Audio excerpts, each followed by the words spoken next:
बिस्मिल्लाहिर्रहमानिर्रहीम। अस्सलाम वालेकुम। बहुत से एजेंट आजकल एक्टिव हुए हैं कि हमारे पास यूएई का दुबई का वर्क वीज़ा मौजूद है और गारंटियाँ भी देते फिरते हैं। और मैं आपको यही कहूँगा कि आप लोग जब तक कहीं सही तरह कन्फर्म ना कर लें तो किसी को पासपोर्ट पैसे ना दें।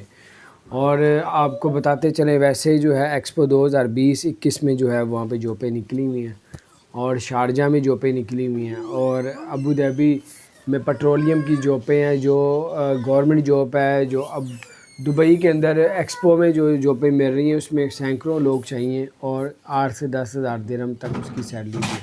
तो बाहर ये बड़ी ज़बरदस्त अपडेट थी, मैंने कहा आपके साथ शेयर करूँ। अल्लाह ताला आप सबको और हम सबको अपने हिफ्ज़ व मान में रखे, अल्लाह कामयाब करो, अल्लाह ताला हर तरह की बीमारी से अपनी पनाह में रखे। अस्सलामु अलैकुम रहमतुल्लाहि व बरकातुहू।